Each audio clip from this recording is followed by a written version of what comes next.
تألق فيلم ديزرت وورير بشكل كبير في مهرجان زيورخ السينمائي، كونه أضخم إنتاج سينمائي سعودي إلى اليوم بمواصفات عالمية بإنتاج مشترك بين MBC ستوديوز وJB Pictures. وفي زيورخ التقينا المنتج العالمي جيريمي بولت منتج هذا العمل وباقي الكاست. Jeremy, congratulations first of all on the world premiere here in Zurich Film Festival. How do you feel? Tell us about your feelings.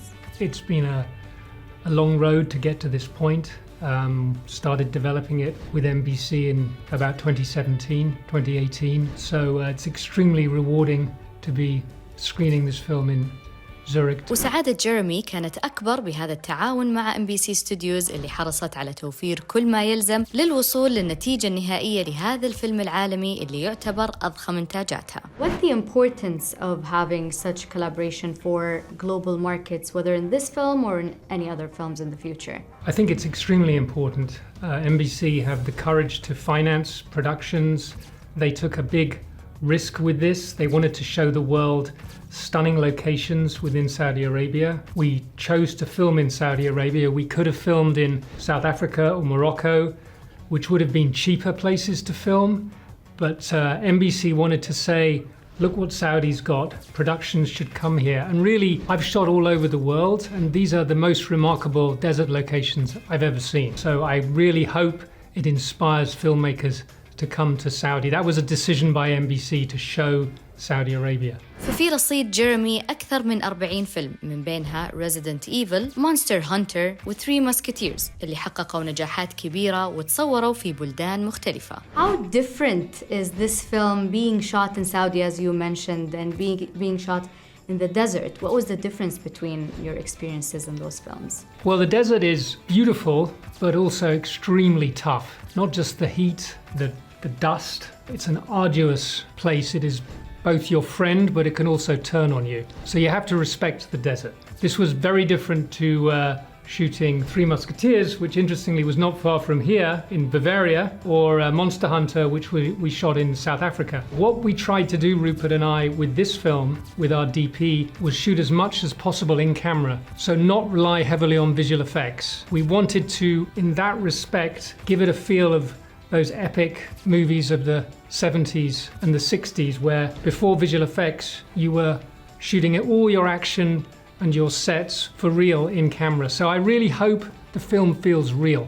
وهذا اللي شفناه في الصورة الخاصة بالفيلم، فالاهتمام بأدق التفاصيل كان أمر أساسي، بداية من مواقع التصوير اللي تم اختيارها في نيوم وتبوك، واختيار الممثلين وحتى ملابسهم واكسسواراتهم وغيرها. How was the experience shooting in Saudi when it comes to logistics and technical production and so on? It was challenging. You know, nothing had ever been done like this before, so it required tremendous patience.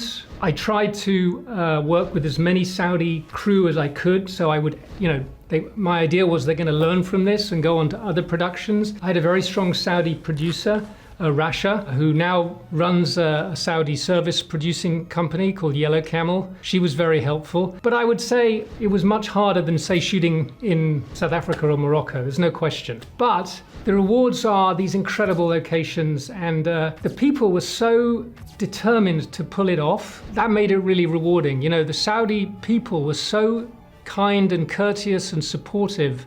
ونفس الشعور كان عند باقي نجوم الفيلم اللي عاشوا تجربة فريدة من نوعها خلال تصويرهم لهذا الفيلم، ومن بينهم لميس عمار، نبيل الوهابي وشارلتو كوبلي. Can you tell us more about the experience? How was it being in such a epic historical film that is shot in the desert? Myself and most of the key cast still have a WhatsApp group 4 years later that we still share stories and pictures on, which has never happened to me on any other film. And I think we've all said in our careers that this was the most kind of strangely magical, difficult in some senses, but magical experience that we've had on a movie. We were together for 4 months in the desert, and then we went back again for a couple of weeks, so it was a bunch of time, and we lived in the same hotel. How was it shooting a historical epic film in the desert? How was it for you?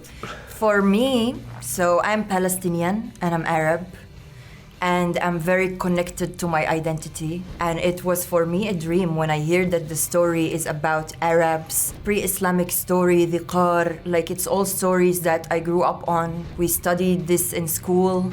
Wow. So it was for me really a dream to be part of this film. And of course in Saudi also, I'm so thankful. I grew up in London. There's no deserts there, and my family from Morocco. So, you know, of course there's the kind of connection there, but to be in Saudi, to be in that desert, I'd never experienced anything like that. ونبيل في الفيلم يمثل دور طيف، أما لميس فتؤدي دور صفية. She is a poet. How would you define your character? Is it like the villain, or how would you define it in the... Taif is a conservative. He's a man of few words. He is of the earth. I mean, he works with the salts, you know. He's a salt miner. Very tough. And very conservative, and doesn't want any problems. Stay there, we're here. Right. This kind of way. Lemise's character shows him, teaches him, is that there might be a different way to be. You could maybe be different. It's so that he moves a little bit. And I think that's really, it's really powerful to see. Beautiful. And Lemis, what It's about... nice to hear that, yeah. Because for me it was also very similar that who is Nabil for me and this tribe. وهذا التناغم بين هذه الشخصيتين أيضاً شفناه بين شارلتو وأنتوني ماكي وأيضاً بين كينغزلي اللي يمثل دور الإمبراطور كسرى. How is it working with Anthony and also Ben Kingsley in such a movie? I mean, Anthony was fun. We got to basically fight each other, so we didn't have to do much acting. We just had to try and fight each other, and we've both done, I guess, a lot of action. But I've loved, a lot of his performances over the years, so that was fun. It was easy enough for us because we sort of action guys come from action movies, I guess, and so that was cool. And he's a funny guy. He reminds me a lot of Eddie Murphy, actually, who was one of my favorites growing up. Anthony's got a similar kind of humor. He does similar kind of faces sometimes. So a lot of laughs with Anthony, actually. Less laughs with Sir Ben Kingsley, that's for sure, because he's quite a serious chap. And I just do one scene with him, but and it is true, you have to call him Sir Ben. But as I say, I actually think that's actually not a bad thing. I think what I read was that he likes the sort of nobility aspect of the Sir, the old-fashioned, distinguished, almost like what a knight was meant to be, the positive aspects of masculinity that Sir is supposed to embody. So, on that sense, I'm like, okay, good on you, Sir, Yes, Sir Ben. وقبل لا نختم لقاءاتنا مع ضيوفنا حبينا نعرف منهم عبر قناتنا الثقافية وبرنامج السجاد الأحمر وش الذكريات اللي خذوها معهم من هذه التجربة. What stuck in your mind from your experience in Saudi, whether it's the food, the people, the culture, what did you came here with? I mean, there were so many things when I think back. It was 4 years ago, but a lot of the memories just feel like it was yesterday. One of the most profound experiences I'd ever had in my life was they let me, at the end of the day, we had a bunch of horses. We probably had about 50 horses out at a time, most days that we were shooting, sometimes more, I think. And at the end of the day, the stables were about a 30-minute horse walk from where we were shooting the big battle scenes in the desert. So all the crew would leave and the stunt guys would just walk the horses home. And we'd be in uniforms. And so I said, can I just ride my horse home? So multiple times they said yes. Studio movie would never let me do that, but a bit like Hollywood studio. And they were like, yes, you can ride your horse home, you're walking, it's safe, you're with all the stunt guys, like what's gonna happen? And we would walk back with the horses and the sun was setting. It was always at sunset. We had these unbelievable sunsets over the desert and all you hear is the sound of the horses. And the sound of the, the different leather and the armor. And that was the most transported I'd ever been into. This is how it would have been in 609 AD when you were in the desert on a bunch of horses with your men, and it was the most authentic feeling. Most of the time we just quietly ride home. It was just that, it's such a profound environment that it just silences you. We've seen pictures of you in the desert and you looked happy, even though you mentioned it can be tough or harsh a little bit.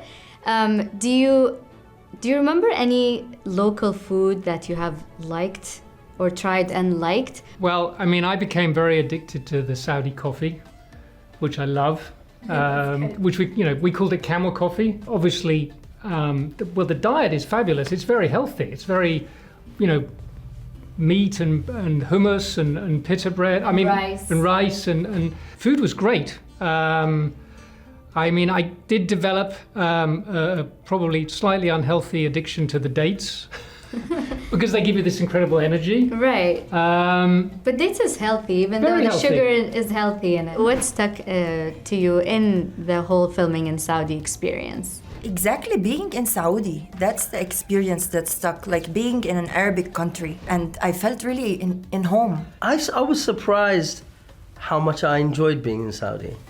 It surprised me in a good way, It surprised me to have interactions with Saudis